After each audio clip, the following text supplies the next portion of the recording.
Sir, anong name ng dog? Hindi si Claire. Troll na troll. Bayaran na bayaran. Sir, anong name ng dog? Ano, Claire, para kang tanga. Ito yung sinasabi ko na dapat si Bongbong Marcos humarap sa media. Huwag kang tumago kay Claire. Puro ka kay Claire. Puro ka kay Claire. Baka mamaya magselos yung asawa mo, blackayan ka na naman. Ha? Oh. Nako.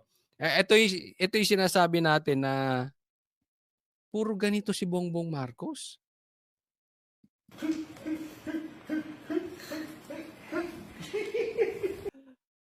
Para kang tuta. Di ba? Alam mo pinapakita nila dito? He's okay. He's having fun. No? Hindi siya worried. Nakikipaglaro sa aso. Si Claire, ay sir, anong name ng dog? Anong dating? Di ba OA? Di ba hindi organic? Ang gulo mo. ang pangalan nito si Oreo. Bakit Oreo, sir? Kasi nung tuta pa ito, bilog na bilog itong itim doon sa mata niya. So, nung nag-iisip yung mga... Naririnig nyo, lagyan nyo headset ha. Hindi ko alam kung ang humihingal ba yung aso, pero parang hindi naman yung aso humihingal. Parang si Claire. O Auntie Claire, kung ikaw man yang humihingal, ha? Patingin ka na rin, delikado yan. Oo, hindi normal yan ha. O, ayusin mo yan, Claire. Anak ko kung ano yung gagawin pangalan. Sinabi mo kang may Oreo siya sa mata niya, kaya Oreo ang naging pangalan. Ay, naku. Anyway, sir, nandito na ako. Gusto ko na rin po ang kamustahin. Kamusta na po kayo ngayon? Okay na. Ang giling ng mga doktor ko. Binigyan lang ako ng mga gamot. Tsaka patuloy pa rin yung aking antibiotics. Pero okay na ako. In fact, nakapag-EDC meeting na kami nung Lunes. Kung okay ka, ba't di ka magpa-press con? Di ba? Di tungkol daw sa puwet yan, Bongbong Marcos. Di, yan yung sinabi nung sakit mo. Oo, mahirapan ka raw, nasa tae mo yan. Mahirapan ka raw dumumi. Oo, ingat ka dyan sa puwet mo kasi wag kang, baka kung ano-anong ginagawa mo dyan. Sige. With most of the cabinet. So, I'm back in, pero medyo nagtatampo sa akin yung mga doktor ko. Kasi sinasabi nila, wag muna. Sabi ko, hindi ko naman pwede pagantayin lahat ng mga nangyayari. So, tinuloy ko na lang. And tomorrow, I have some meetings in the office. Pag namatay kaya to si Bongbong Marcos, nagtatanong lang, gagawan din kaya ito ng wax? Ano kaya ang gagawin ni Claire? Ano kaya ang gagawin ni Risa Ontiveros? Lalo na, patatayuan din niya kaya ng rebulto to.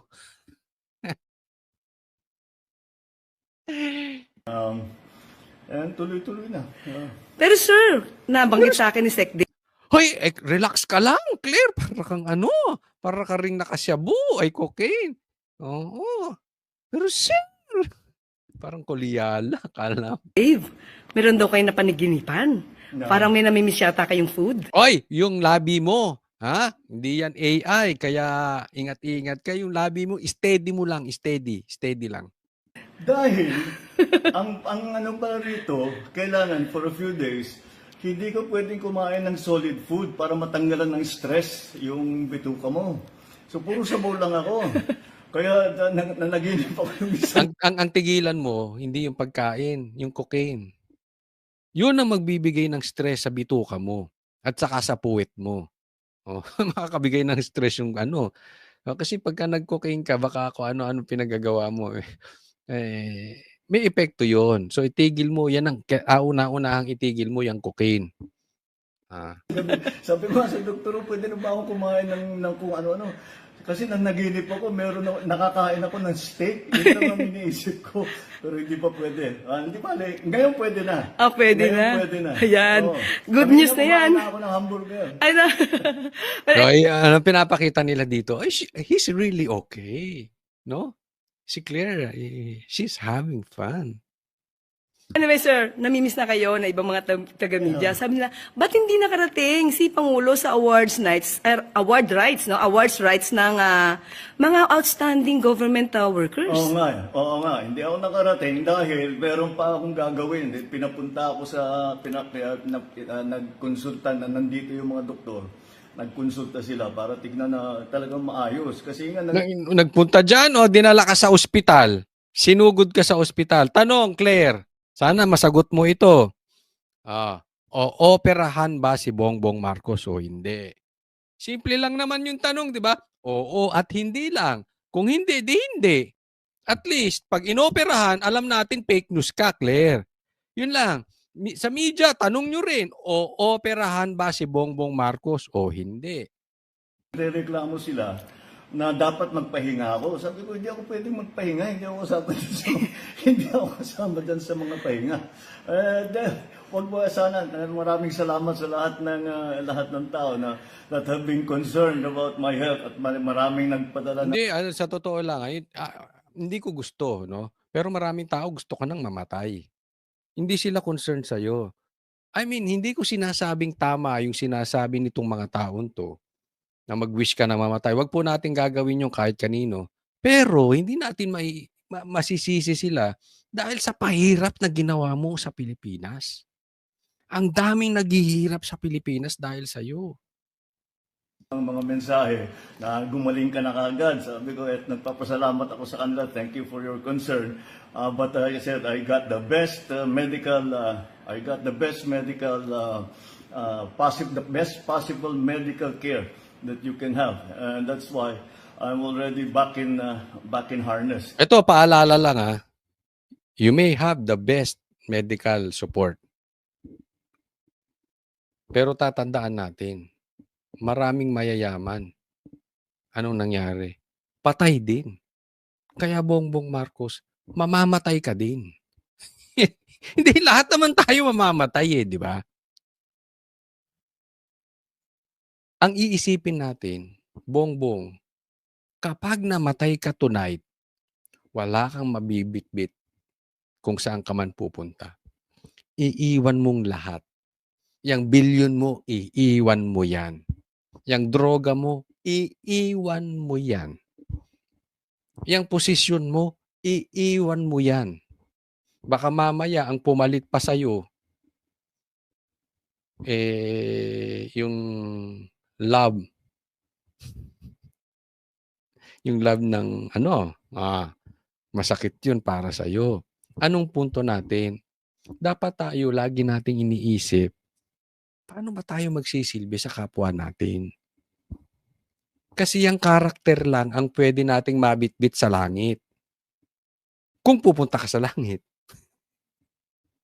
Hindi naman ako maghuhusga niyan. In short, wala kang madadala. Kaya ako nakikita ko parang meron na nga yung nagkaroon ng parang nag-second life na katulad nila Boying, ang tatanda na, may dami ng sakit, na inaatubag pa rin pera, power. Di dapat yun, namumulat ka na Di ba? Namumulat ka na sa katotohanan, wala ka namang madadala dito. Di ba? Di, ayusin mo na yung tumulong ka na, marami kang pera, tulong ka sa iba. Di ba? Kaya tuloy-tuloy. Tomorrow, gusto ko nang batiin yung PNP natin. Dahil bukas PNP anniversary. The creation of the PNP, and I wanted to greet them all. In fact, I made a video of that earlier today. Sir, mapapagalitan nga po kayo ng doktor nyo kasi ang balita, yung EDC meeting, umabot yata ng halos 2 oras. Ang tawag dyan, pinifeed niya na. Pinifeed na itong pinagtataguan niyang sa palda si Claire kung saan yung topic. Uy, mayroon akong nabalitaan na inabot. Sabihin mo, Bongbong Marcos, na inabot ka ng 2 oras, nagtatrabaho ka kahit may sakit. So, okay ka na. Yun ang ibig sabihin ni Claire doon. About 2 hours. A little more than 2 hours. Di ba? Ang peke, no?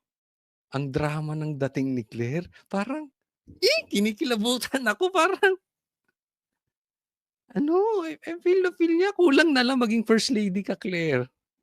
After the EDC meeting, sir, ano yung maaari nating ibigay na magandang balita sa ating mga kababayan? Well, but ito yung Yeah. usually ang EDC, this is the Economic Development Council, which is under the DepDev, Department of Leading. Oh. Development. Forward natin, walang kwenta sa Kailangan palitan yung mga... Ganyan talaga yan, 2 oras kasi hindi pwedeng madaliin yan eh.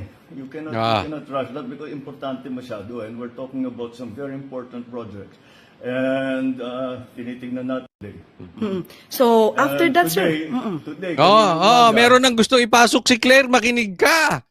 Importante yan. After that, ano after that, Claire? na-swear-in ko na si General Natates at saka na-promote na siya sa 4-star General. opo, congratulations, General Natates. Congratulations, Yes. Sir, after ng 2 hours, wala ba kayong naramdaman na masakit sa inyo? ay, wala naman. Dahil wala na naman akong nararamdaman eh. Kaya naman pumayag na ako nang gumawa ng meeting. Dahil wala kaya ko na naman eh. In fact, nung sinasabi, magpahinga ka, medyo na-bored ako nung weekend. Sinasabi ko, no, I have to do something. Sabi ko, so binasa ko na lang lahat ng brief ko. Ayun. Yun pala. So pag naboboard si Bongbong Marcos, binabasa niya yung brief. Ping Lacson! Ay, ano to? Baka may ano din yan, ng Ping Lacson. Pero ibig sabihin niya, pag naboboard siya, nagtatrabaho, hindi ba nagko-cocaine?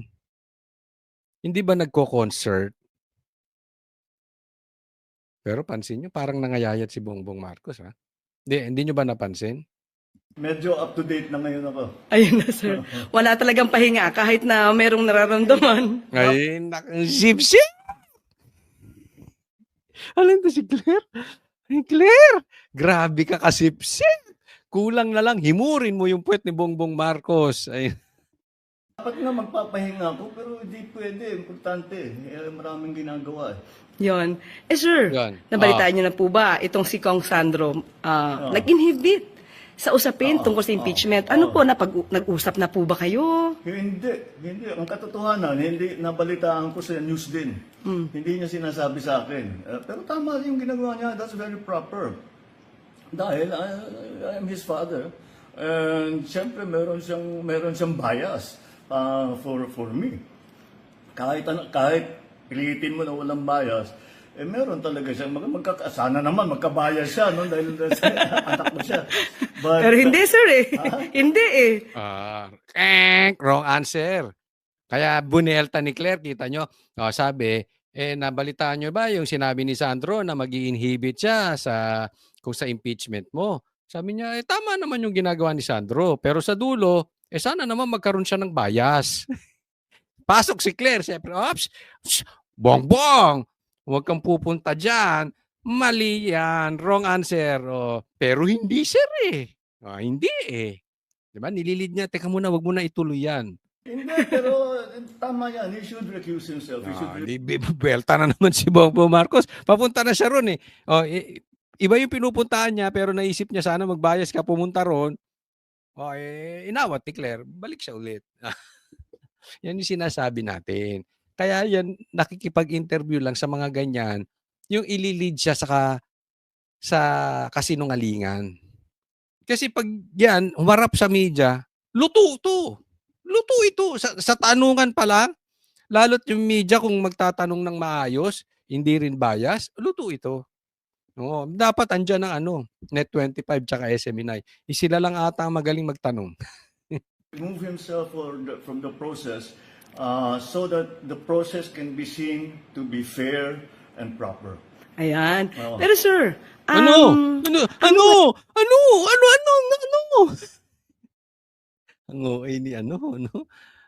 Parang nagdadalaga ka, Claire. ngayon, masasabi niyo sa ating mga kababayan na nag-aalala sa inyong kalusugan? Walang nag-aalala sa kalusugan niyan. Gusto nga na nilang mamatay ito eh. Ngayon. Ito yan lang yung mga yung sinasabi ko noon, yung sinabi ko sa inyo last week. Ito yung mga inaantay na ako mamatay. Huwag kayong excited. Nasumobra na naman ang pagka-excited niyo. Andito pa ako. Ano, I'm running the government. We're doing everything that needs to be done. Ano kung mamatay ka? Ha? Fake news ka na naman, katulad ni Claire. Walang patid ang trabaho ng gobyerno.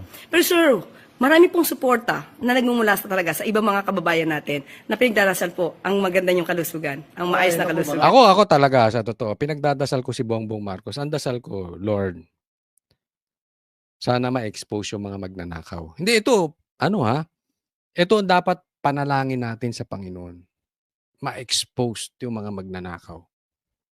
Yun lang. Doon lang.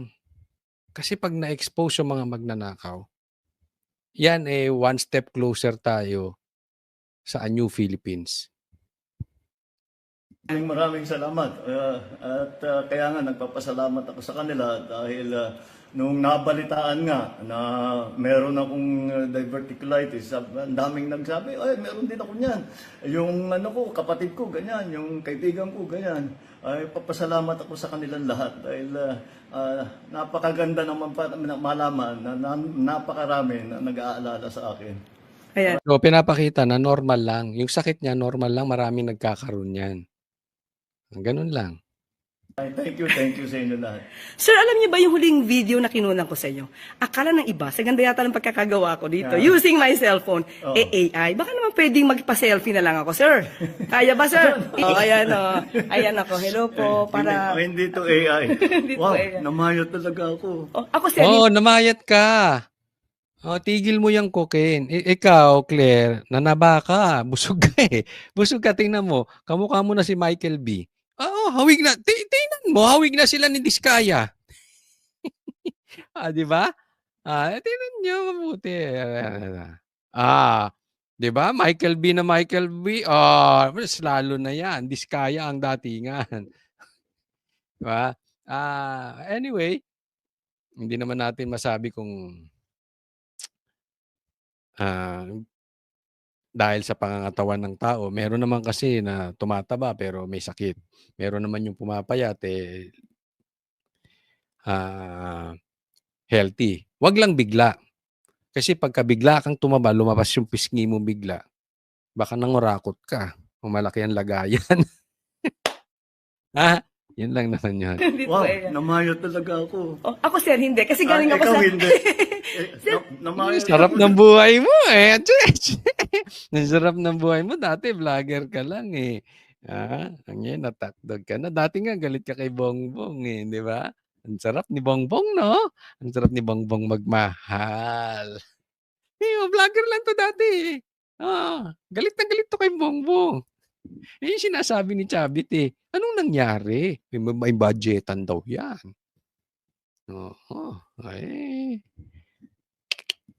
Dahil nga puro sabaw for 3 nga, days. sir. For 3 days.